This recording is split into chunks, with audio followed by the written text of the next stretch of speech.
Students, next topic is coins and kings. So, to some extent, exchanges were facilitated by the introduction of coinage. So, सिक्कों की शुरुआत से जो exchanges थी वो सुविधाजनक बनी. सबसे पहले पंच मार्क्ड कॉइन आए. सो पंच मार्क्ड कॉइन्स बने, made of silver and copper amongst the earliest. These have been recovered from number of sites throughout the subcontinent. पहला पॉइंट पंचमार्क्ड कॉइन है जो सिल्वर और कॉपर के थे, जो शुरू में बने, और इंडियन जो सब कॉन्टिनेंट है उसके विभिन्न हिस्सों से, विभिन्न साइट से ये कॉइन्स मिले हैं. सेकंड पॉइंट, जो न्यूमिस्मेटिस्ट हैं, कॉइन्स की स्टडी करने वाले हैं. सो उन्होंने they have studied these coins and also other coins to reconstruct the history. History को रिकंस्ट्रक्ट करने के लिए उन्होंने इसका यूज किया है. And they came to the conclusion, they identified the symbols marked on the coins and came to the conclusion that these were issued by rulers including Mauryans. So ये कई शासकों के द्वारा जारी किए गए जिसमें मौर्यंस भी थे, मौर्यन रूलर्स भी थे. Again merchants, bankers and townspeople, they also issued some coins. उन्होंने भी कई इस तरह के कॉइन्स जारी किए, punchmarked. The first coins to bear the names and images of the kings were issued by Indo Greek rulers who established their control over the northern western part of the सब continent.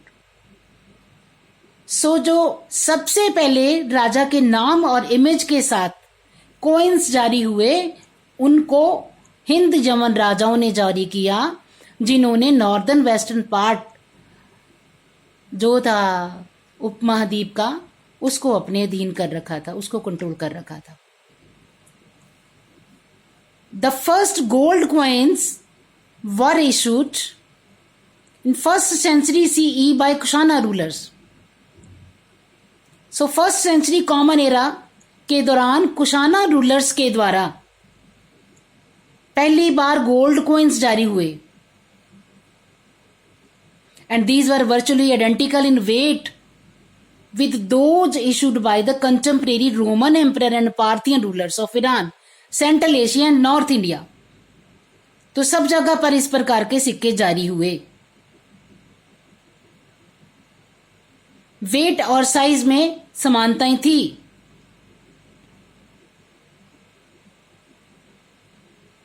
The widespread of gold coins indicate the enormous value of transaction.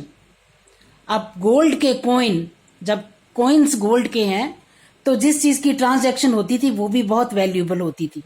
So this indicates the enormous value of transactions. Also, Roman coins found in South India indicates that network of trade were not confined within political boundaries, as South India was not a part of the Roman Empire. अब जब Roman empire के सिक्के south India से मिलेंगे तो this indicates कि सिर्फ जो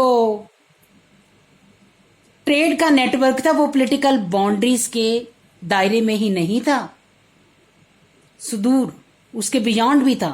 तभी तो साउथ इंडिया में रोमन कॉइन्स मिले हैं.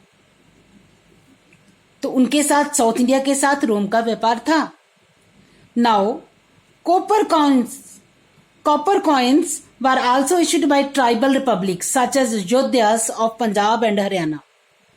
So, पंजाब और हरियाणा के जो युद्धास ट्राइबल गण राज्य थे, उनके द्वारा भी कॉपर कॉइन जारी हुए.